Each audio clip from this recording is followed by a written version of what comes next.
You're watching the Marc Lamont Hill official YouTube channel. Just about a month ago, there was the overthrow of the Assad government in Syria by Hayat Tahrir al-Shams. And the Western media, including all the US reporters and channels, rushed off to the prisons in Syria, to walk through the cells and show, the disgusting places where people were tortured and so on. Some of it true, because some of it, in fact, was used. Some of those prisons were used by the Central Intelligence Agency, the CIA, and other intelligence agencies after 9/11 to torture prisoners that the United States didn't want to bring into the US. There was this almost ghastly kind of scenes of, US reporters saying, look at these terrible prisons. When are we going to do that to the US prisons? Because let's not forget that the Supermax prisons in the United States, which, both of us have visited, are perhaps some of the most reprehensive places to hold human beings for their entire natural life. Few minutes a day of natural sunshine and so on. There are political prisoners in the United States. One day there will be a reckoning. Your question is a really good question, and it goes back a very long time, at least 100 years. Goes back to the period when the workers' movements, the abolition movement, the Black liberation movement starts in the United States. In the period of Reconstruction and after, it's in that period that you start seeing these things called the scare. In 1919, very famous, the Red Scare, which was also a black scare, because soldiers returned from Europe. People came with fresh ideas of equality, of workers' rights, and so on. And it was those intellectuals initially, the worker intellectuals, the trade union leaders and so on, who were junked in prisons, for some of them for their lives.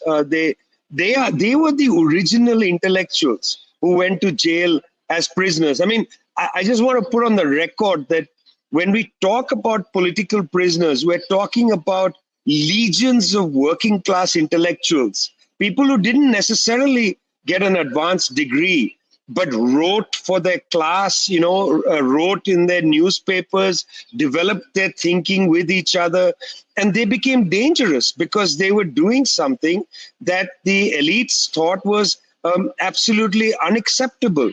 They were raising the consciousness of ordinary people, people who were forced to labor with their hands in mines, in cotton fields, in factories and so on. These were their intellectuals. They were people who in the evening spoke to them at union halls. These were people who went to bars and talked about the issues of the day. They were the ones who were the first political prisoners. McCarthyism, which comes later and goes after people with PhDs, is the second, attack. The greatest of all American intellectuals, in my opinion, W.E.B. Du Bois, who actually founds a legion of scholarly traditions, including, new forms of sociology and so on. The attack on Du Bois is secondary. The primary attack is against people, many of whose names we don't remember. Mumia Abu Jamal is not Dr. Mumia Abu Jamal, even though you and I might consider him a man with a greater PhD than your and mine combined. But he's not. He's a working class intellectual. And people like that actually are the ones who are the most oppressed in US society, because US society simply doesn't permit the education in a very kind of systematic way of the workers in the country. It's just not permitted. You can allow a section to be educated who are upwardly mobile, who join the upper middle class and so on. But, intellectuals of the working class, forbidden, absolutely forbidden. So where does that leave the academic landscape in the United States at a moment where working class intellectuals are being marginalized and silenced? There's also a very interesting shift in the United States academic world. We've seen everything from almost McCarthyite trials last spring against some of the Ivy League presidents. We've also seen the casualization of labor. We've seen free speech, severely attacked. We've seen exorbitant tuition hikes. We've seen so many things go on that are not shocking, but certainly indicative of something. What's going on in the American university system? I taught for a long time in the US system, so I understand some pieces. I don't teach in it any longer. But I keep up with things. And I think we need to go back a little bit historically to understand the great traditions or waves of democratization in the US academic scene. There have been waves of democratization. The wave of democratization that benefited you and I took place in the 1960s, when people's movements of different kinds, emerged on the streets. And these movements had a knock-on effect on the academy. So from community colleges to big universities, you had the development of, say, Black studies, ethnic studies, also labor studies. You had this attempt at democratizing the curriculum on the first instance, like we need to read different kinds of authors. We need to have a broader discussion of the nature of the world, not just US society. We don't want to just study European history. We want to study the history of Asia, of Africa. We want to read Latin American authors and so on. The curriculum was democratized, but at the same time, the populations in these institutions were democratized because, there were larger and larger numbers of people entering into the academic spaces. Some of them had already come in the previous generation through the GI Bill, but by the 1960s and 70s, there was more public education. There was an increase of community colleges and so on. And educational institutions, by the time you and I got into them to get advanced degrees and so on, in these kinds of fields that were built by these radical people that came from the streets to the academy, by the time we got into the mess of the academy, things looked like there was space to push for ideas and so on. We were pushing ideas, we were pushing for more democratization, taking academic discussions into the community, into the neighborhoods and so on. The pushback against that was quite interesting. It started a long time ago, in fact. It started around the same time I was in graduate school in the 1980s. Alan Bloom wrote a book from the right called The Closing of the American Mind, which was, celebrated. There was also a book called The Bell Curve, which made the argument of basic racial science about how whites were smarter and so on. These books started coming, but we pushed back against them. The movements at the time were pretty strong in the academy. I think that the rise of neoliberalism, the precaritization of work, young graduate students not able to get full-time jobs, them getting sacked if they wanted to do interesting things and so on. Older guard perhaps feeling uneasy about the changes taking place on college campuses. And then the attack on the right, which has had its fiercest champion in people like Donald Trump. This idea that ethnic studies should be banned is a pushback against democratization. The idea that people aren't reading white authors, that somehow we're not interested in quote unquote real American history or the triumphs of US history.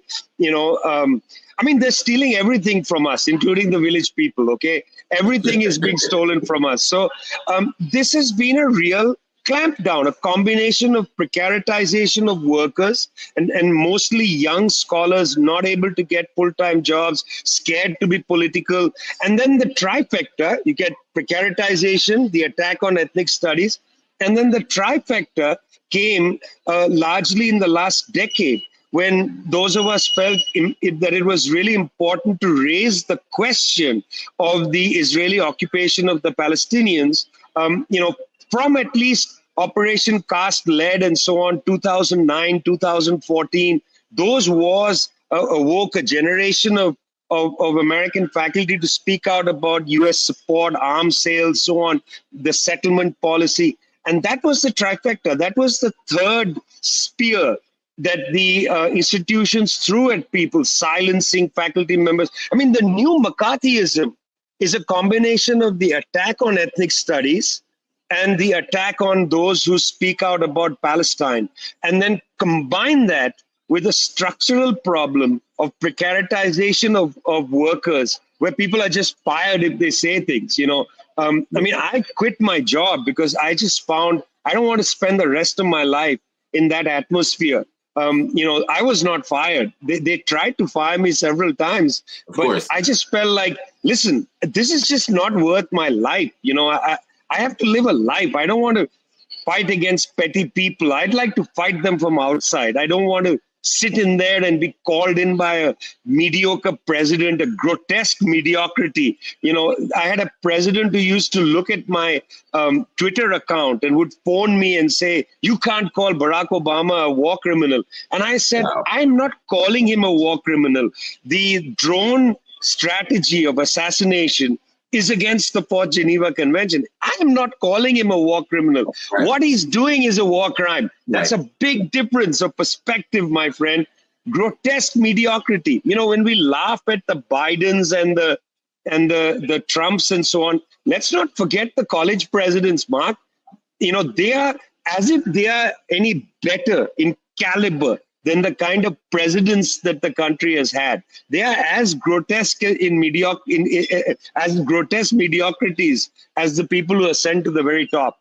Absolutely. You made a decision to leave the American university, and obviously you run Tricontinental, which of course is in throughout the Global South and does really important work. A lot of young academics don't feel safe doing that. A lot of intellectuals feel like the university is the place where their ideas can be protected, where they can offer dangerous, counterintuitive thoughts about the world without losing their job. Obviously, you've laid out all the reasons why that is becoming less and less true. Are we getting to a point where the university will have outlived its usefulness as a space of protection? No, I can't say that. And I also don't promote any career action, because look, Mark, we're talking about people's their lives, and they have to make choices, and we're talking about people with relative privileges. These are highly educated people, and the other things you can do.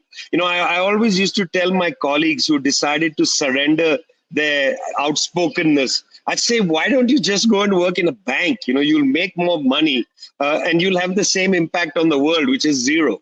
At least you'll have a nice house and a better car. Why are you struggling here dealing with this petty dean, who's cutting your $200 allowance for being a good boy or a good girl last year? Just go work in a bank. I mean, what's the difference really? Teaching an essay that sounds radical in one class is not changing the world at all. So you might as well do that. So I don't want to tell anybody what to do with their lives, because these are complicated questions. And this is not, as I said, a question for somebody struggling. These are people with a lot of abilities, and they can find other jobs.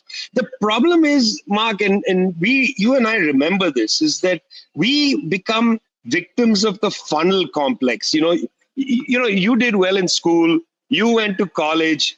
You did well in college. Somebody said, Mark, you got to go to grad school. You went to grad school, and then you funnel into a job, and then you're like, this is all I know how to do.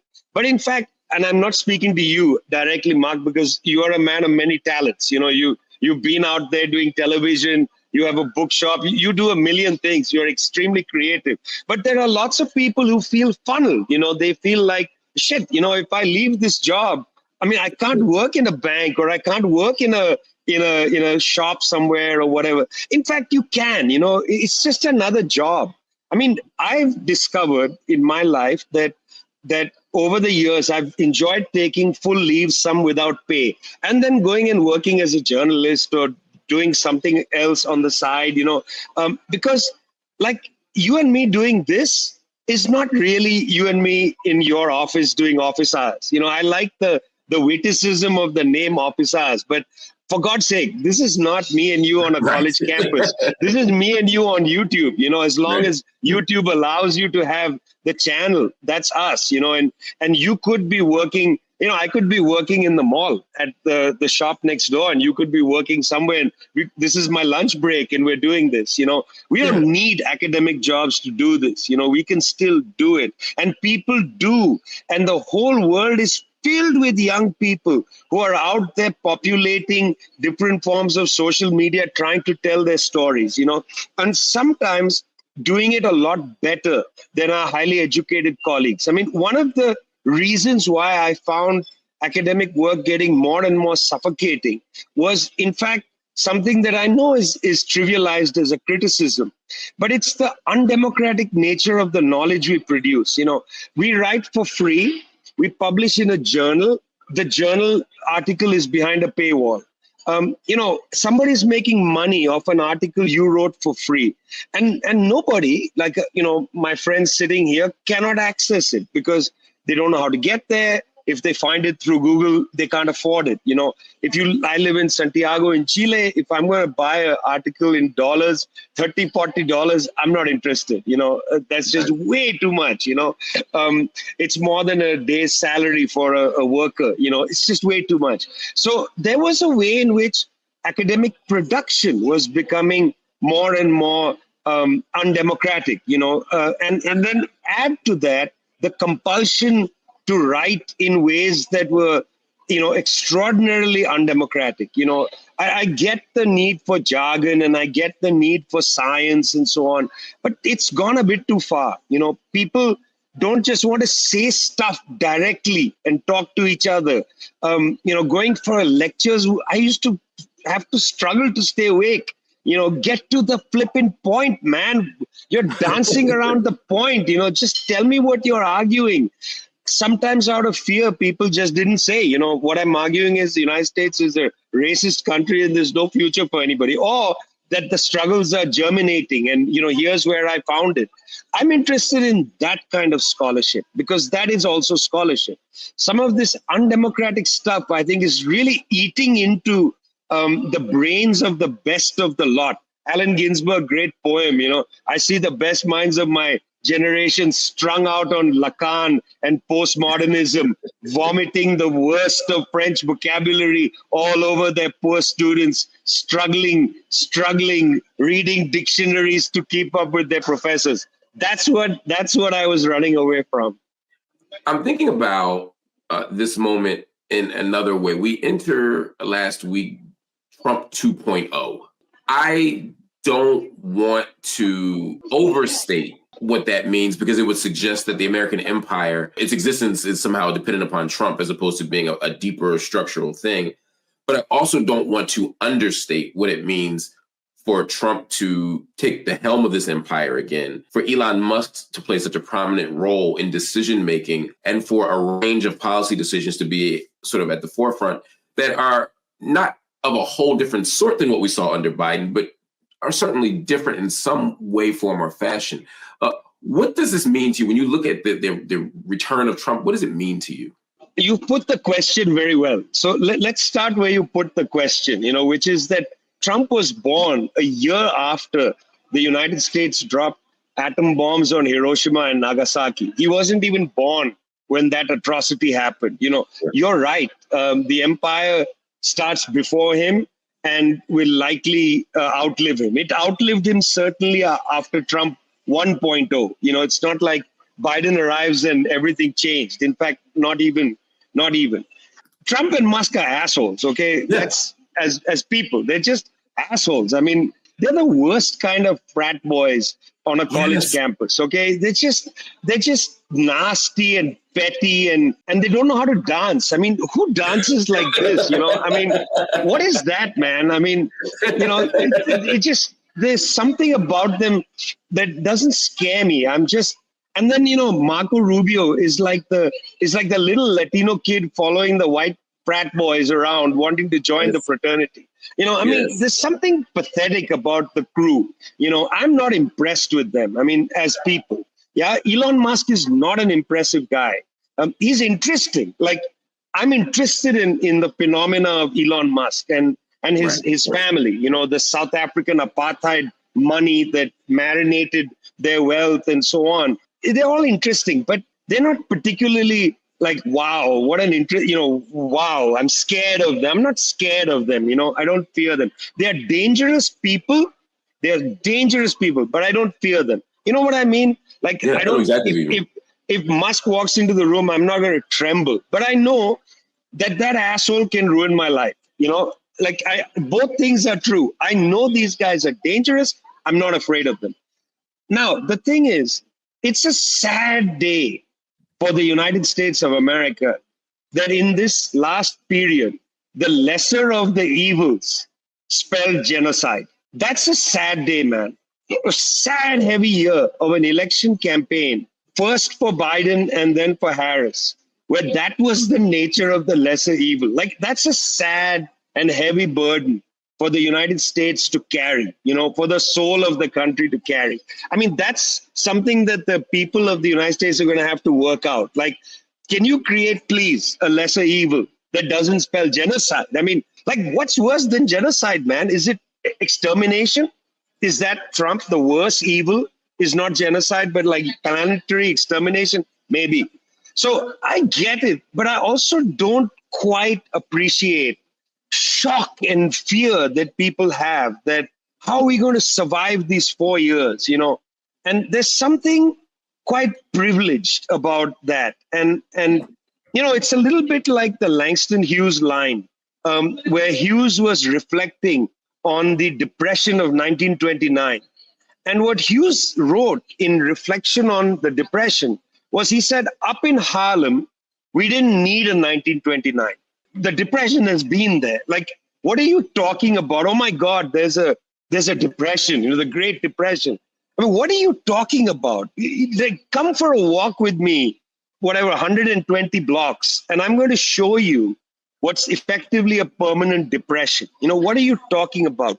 I mean, my elder daughter said to me something very interesting. She said, you know, I said, LA, you know, the fires, terrible. She said, you know, I'm thinking of all the people who don't have houses, who live on the street, because she said, you know, they can't go anywhere and they're just breathing in all the toxic stuff. I mean, and we then reflected that when people who had lost their homes were making a comparison with Gaza, that's not the comparison. It's the people without homes who are stuck there, breathing in all the toxic fumes, who are like the Palestinians of Gaza who can't flee anywhere. I mean, the celebrities, you know, get into their cars and drive wherever, you know, to San Bernardino, or they fly to New York or whatever, you know.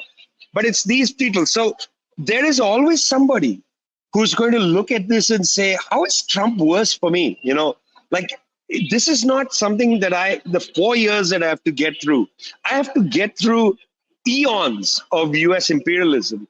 But I still don't want to say that there's no difference, because these guys are assholes. Yes. And, you know, the very fact that Trump can sign an order putting Cuba back on the state sponsor of terrorism is absurd. The very fact that he can invalidate the question of transgender identity and all of this stuff, you know, these guys are assholes. Like, why are you making transgender identity the central question of your new administration? You know, why don't you deal with the fact that there's no good trains, or that, you know, infrastructure is destroyed in the US, or there's no good industrial jobs? Like, deal with real things, man. Why are you going after little kids who are struggling to be human, you know, in a very difficult and complicated world? That's an asshole's move. You know, that's pure asshole. So that's where I would say Trump 2.0. On the one hand, man, it's like US Empire 1.0. But on the other hand, these guys, man, I mean, you know, you pick 3 or 4 people that I'd like to go and have a drink with in a bar, I would pick them, because, you know, the others would be boring. I would pick them. Like, what's the point of going for a drink with Kamala Harris? I mean, that would be one of the most boring evenings of your life, man. Super boring evening, you know. But on the other hand, Musk, what the hell, man? Who knows what the guy would say? You know, flashing Nazi salutes all over the place. I mean, yeah, that would be, they are temperamental boys. Temperamental boys. That's a good way to put it. How do you think about that in the global context? I mean, when I look around and I look every place from India to Argentina, Italy, I'm seeing an interesting kind of leadership model. I'm seeing a kind of rise of populism, a kind of authoritarian populism. I'm seeing fascism. I'm seeing some trends, and they're not exactly the same, but there's considerable similarities in terms of the types of leadership we see from a Bolsonaro or a Milei or whomever. How are you thinking about this in a kind of global context? Well, it's really, I mean, I'm glad you said what you said about they're not all the same. And it's important to categorize them a little bit, I think. I mean, one of the things that, you and I have lived through in our lives is watching globalization basically become the framework of our times, where production is no longer happening inside a country. You don't have a car built from scratch, from steel to the car rolling off the lot in a country. Everything is decentralized, production is disarticulated. The working class is weakened by that. People are frustrated. There are more and more precarious jobs. Prices seem to be going beyond people's capacity. People are just upset. And they at the same time see that the benefits of globalization have all gone upstairs, trillions and trillions of dollars. The ambition of Jeff Bezos, okay? I mean, you're a kid. I don't know what your ambition was. I was a kid. I had ambitions. I wanted to write things. I wanted to tell stories. I loved listening to stories, to tell stories and things like that. Loved stories. Yeah, that was my ambition, man. Jeff Bezos' ambition, publicly stated, is to be the world's first trillionaire. World's first trillionaire? That's sick, man. That's not a flippin' ambition. That's an illness. What is that? What is that? I mean, what is that? What is it to say in public? Okay, that's embarrassing. The world's people see their own lives becoming harder and harder. People have to migrate for jobs. It's hard to sustain families. I went on a journey about 5-6 years ago now across the Sahara Desert. Traveled in a pickup truck from Agadez, Niger, to Sabha, Libya. Wow. And, alongside a caravan of people that were basically from West Africa, all men, all basically middle-class men. These are not working-class men because, they come with like families that own a little land in the countryside, or they have a father who worked in the post office and so on, because you needed some money to get there, to try to get to Europe. And these are, young men with some dreams of getting to Europe, making some money, whatever, right? I mean, this is the African dream, and it made me ill because the African dream should be, I want to build where I am. I want to build, I'm not against people moving, but these are people who have no more ambition in their own country, in their land. They're going to be away from their family. They're going to be somewhere in Italy, hounded by the cops, selling leather goods on the street or washing dishes, making some money which they send home. But that's not an ambition. And they're angry. The world is angry. People are angry about this enormous inequality. This manifests itself in different ways. In the United States, this section considers itself to be, the unheralded, the what are they called? The deplorables, what Hillary Clinton called them. Yeah. Just, forgotten. They live in some farm with the roof falling off on their barn. They don't have any money. It's a white family. They don't feel like they benefited from the oppression of people who were brought here and enslaved, whatever. They have their own views of the world, but they're angry. Something is wrong, and they are right to be angry. The problem is that in different countries, that anger is drawn by different kinds of political projects. So in the United States, it's drawn by the right. I mean, unfortunately, the left was never given a chance to lift that anger up. Like, for instance, if the Sanders campaign, the first campaign for the presidency, if the Democratic Party had gone behind Sanders, you would have been able to gather some of that anger in a productive socialist direction, but it was forbidden. The elites would allow the forbidden by whom? I think it's an important point to highlight. Forbidden by whom? Well, I think firstly, forbidden by those who've captured the Democratic Party. This is an open secret. In the 1980s, up to the 1980s, the Democratic Party was basically a big coalition of, labor unions, civil rights groups, women's groups, other so-called special interest groups, initial, small coming in environmental groups and so on. It was a giant coalition. You saw that at the conventions, there were people coming in from the states that represented different kinds of movements. It was there in the two Jackson campaigns, Jesse Jackson 84, Jesse Jackson 88. Jackson was a representative, in a way, of the left side of the coalition inside the Democratic Party. It was a coalition. I think Jackson 84 and Jackson 88 sent a little shockwave through the elites in the Democratic Party. And they gather after Jackson 88, led by a young governor from Arkansas, that was Bill Clinton, and others, I think Gerhardt and Lieberman from Connecticut and others. And they create the Democratic Leadership Council, the DLC, which effectively took over the establishment of the Democratic Party. It maintained the coalitions in place because that was the base. You couldn't really screw around with that. But they took over the instruments of the party. They took over the process of the primaries. They took over the convention. They took over the debates. They took over all the institutions. And by the time you get to the 1990s, when Clinton appears on the scene and then sweeps through and becomes the presidential candidate, they consolidate their control over the Democratic Party. Now, the base remains, the unionists and people somehow, I guess, without really understanding that the party had been taken away from them, still felt that this is, in a sense, the Rainbow Coalition, that you can still reconstruct the Rainbow Coalition. And I would say to you that what Bernie Sanders did, which was a clever idea, Sanders didn't run as a third-party candidate. He came back inside the Democratic Party. He said, let's lift up this coalition. Let's bring young people in who are angry about college tuition, and let's build a new kind of Rainbow Coalition. It's different. Remember, his was not like Jackson. Jackson's coalition was much less young white people. It was much more the civil rights groups, the women's organizations, and so on. It was that was the heart of Jackson 84, and then to some extent 88. But Sanders did create a kind of rainbow coalition, tried again to push inside the Democratic, and they suffocated him. They wouldn't permit him to come to the convention and stake his claim to the candidacy. They stopped it beforehand. And I mean, he surrendered. He didn't need to surrender. In my opinion, he should have fought all the way into the convention. But they thought, it's not safe.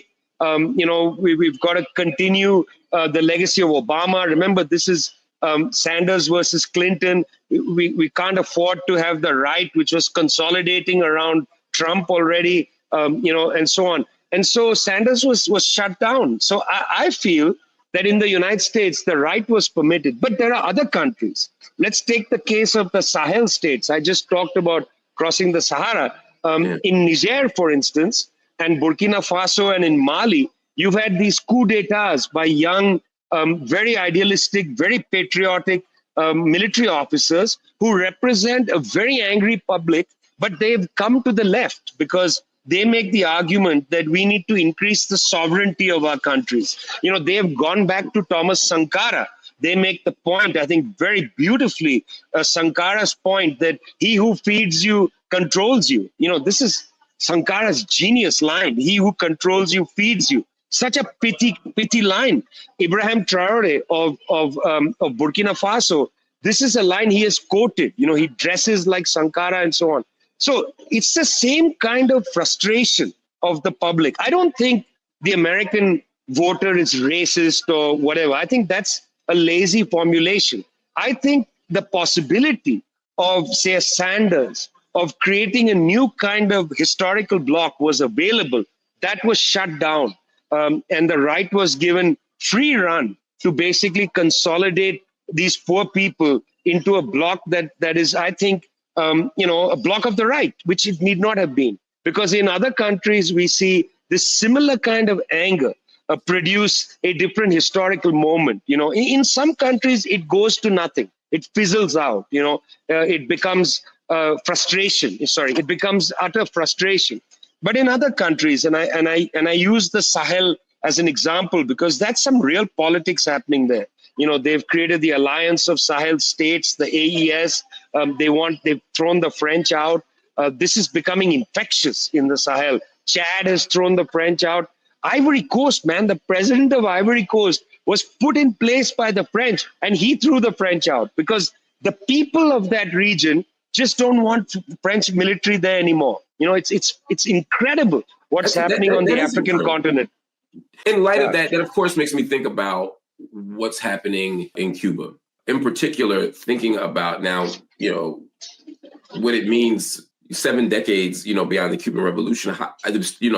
From the moment that Batista was overthrown, there's been a lot of energy, a lot of commitment globally to believing in the possibilities of the Cuban Revolution, to thinking about how we could reimagine our relationship to capital, think about what a socialist revolution could look like, not just as revolution as moment, but revolution as movement, revolution as structure.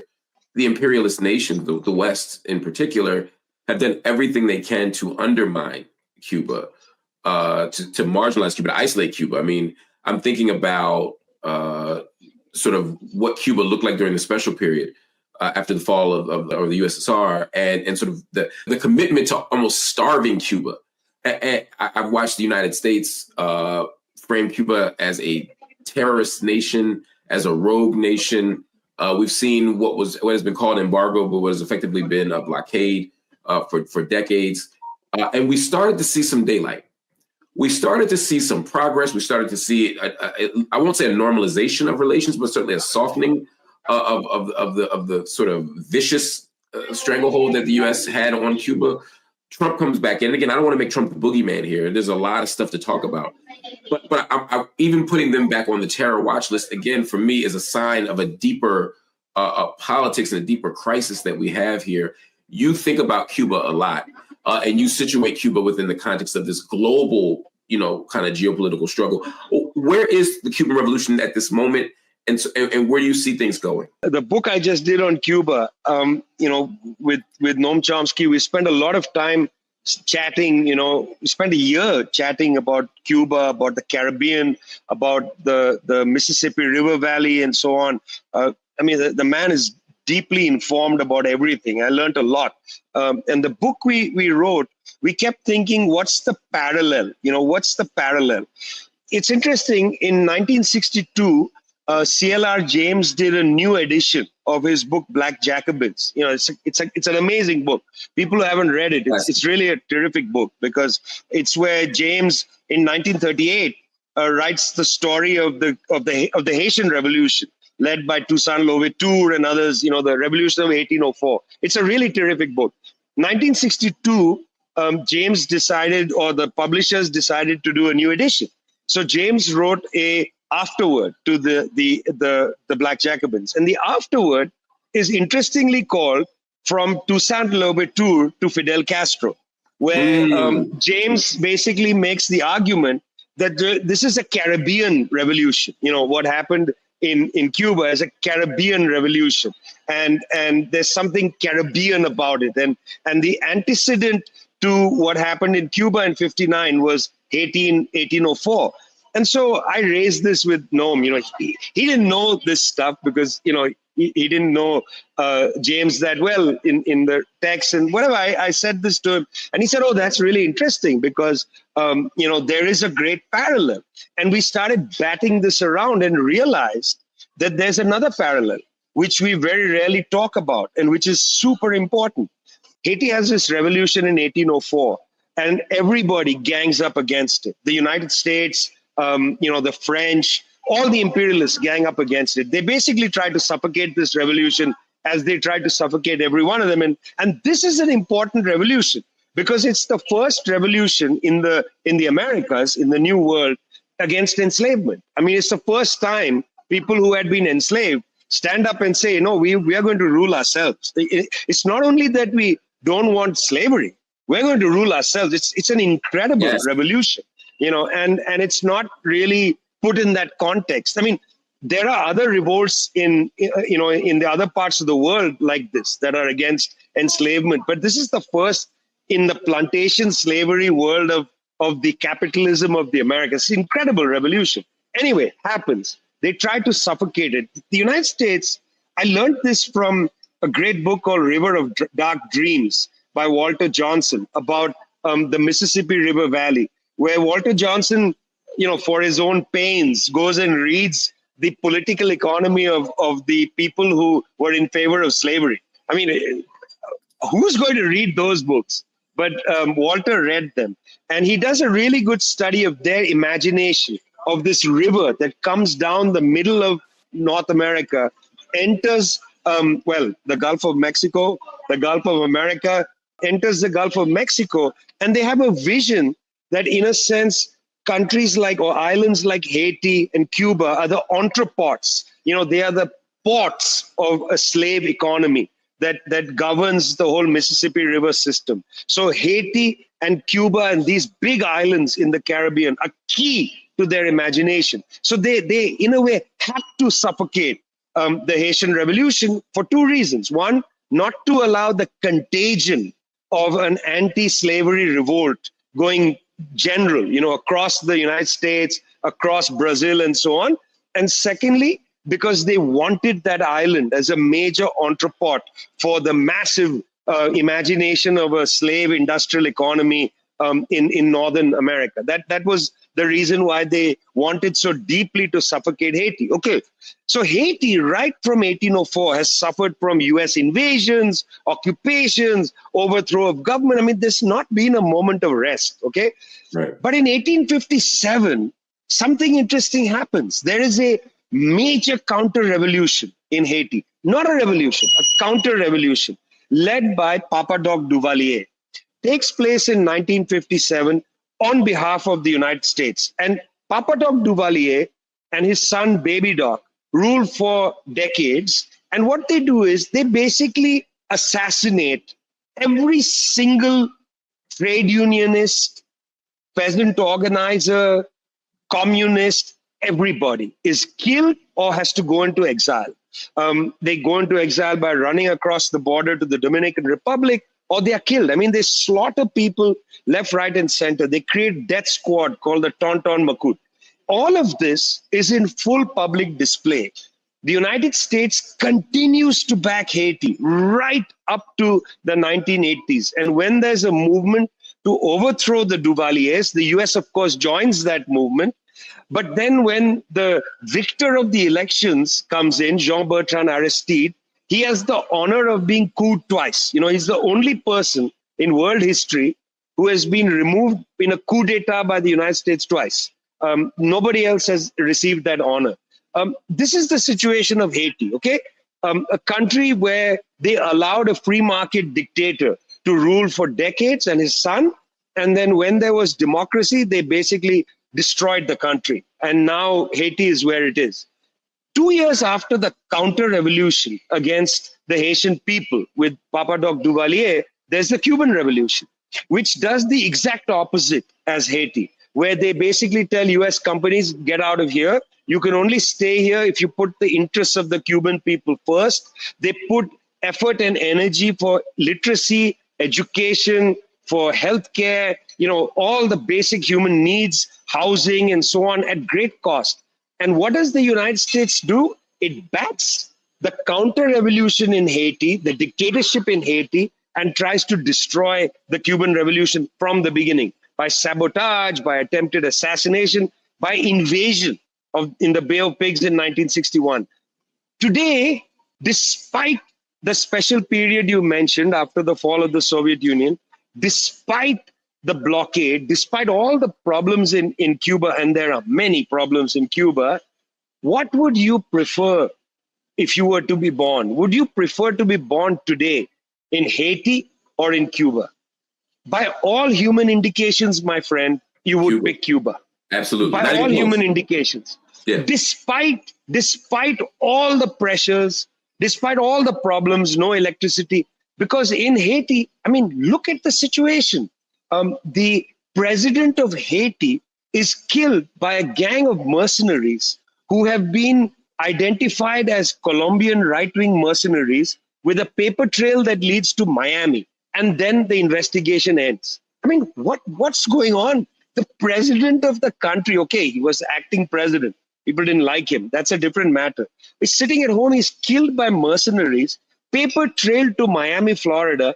The investigation ends. I mean, what is going on in Haiti where people think, oh, these gangs, they are good for the people? In what planet is this the case? Read a book written by a scholar about narcotics gangs in the United States, where they provide some services to the community and so on. They might help out people with money. That is all true, but that doesn't make it a good scene. I mean, there's still extreme violence and people are intimidated and terrified. You can't glamorize, gangs that are roaming around with guns and so on. This is not the situation in Cuba, despite the problem. And for me, because of that James spur from Toussaint to Fidel Castro, I've kept these two islands close, and I think of them always simultaneously. And what has been done to them, what has been done to them, and the potential, if people who haven't been to Haiti, it is really very, very horrible how the country has been deforested. If you look at a satellite picture of Hispaniola, the whole old island, you can see the Dominican Republic with the tree cover and Haiti's deforestification or whatever that's called of Haiti. I mean, it is a beautiful place. Yeah, it is a beautiful place. Never been given a chance to survive.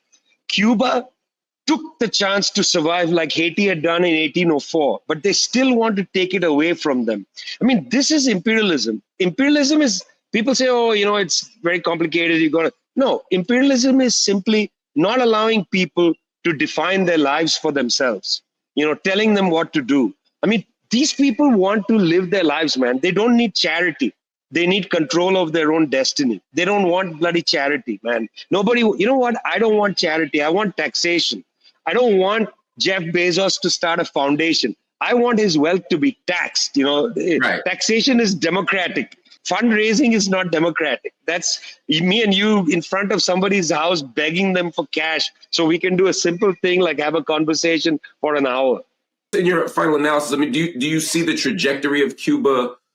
Are you so optimistic about it? I mean, when I look at Haiti right now, for example, and I look at the commitment to U.S. intervention that many people have from the outside, I'm talking about that, not internally, and I look at the sort of the quote unquote gang problem, which I see is far more complicated. And I really see them as paramilitary forces, not gangs in the way that people talk about them. But I see so much underdevelopment. I see so much exploitation. I see so much commitment to U.S. boots on the ground, even so-called peacekeeping forces. Everything I look at with Haiti, I believe in the resilience and the commitment of the Haitian people, but I'm not optimistic based on what I see from the outside. With Cuba, I don't have as clear a read. Are you optimistic about the future or the trajectory of Cuba right now? It's very difficult to say. I mean, I was very scared when the power grid collapsed twice. Part of it was due to the hurricane. Part of it was due to the fact that they just couldn't import parts as a consequence of the blockade. But then it was a real blessing when the Chinese came in and brought a whole bunch of parts and repaired the electricity grid. I mean, an island like Cuba, building the process it's building under the kind of blockade that it faces, needs a lot of solidarity. The people can't do this on their own. It's hard. I mean, they are facing a monster, and I don't mean Trump. I mean, the whole of U.S. history has played a monstrous role in the Caribbean. Not one country in the Caribbean can stand up in a room and say that our connection to the U.S. has been positive. Not one. Let's start with Puerto Rico. Let's talk about Vieques. Let's talk about about tourism, and let's talk about the cruise ships, what they've done to the islands. About the kind of vicious interventions into the Dominican Republic, or periodic interventions, military interventions. Not one island. Grenada. Tiny little island. They tried to do something interesting. They called the Cubans to help them build an airport. And what does Ronald Reagan do?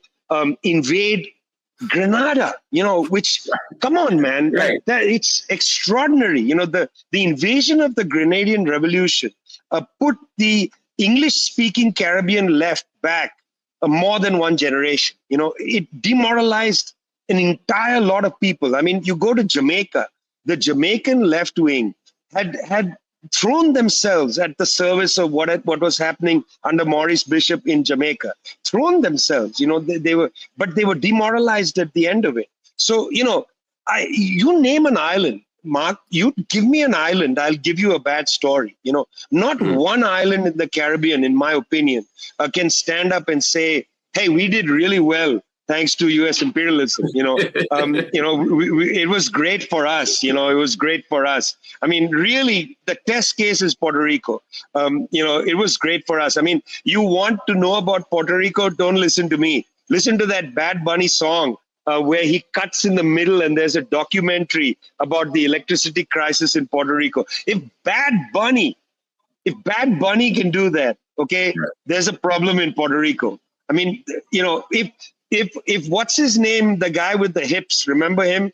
The whatever his name is, the singer from the 80s and 90s. Anyway, he once made a sharp comment about the situation of Puerto Rico. Martin, yeah. And I think, Ricky Martin, exactly. Ricky Martin. I mean, if somebody like that comes out and says what's going on, one island after the other, and we haven't even got to the other small islands. We're talking about Grenada, but let's talk about Antigua. Let's talk about all of them. Trinidad, oil country, still broke. How is an oil exporting country broke?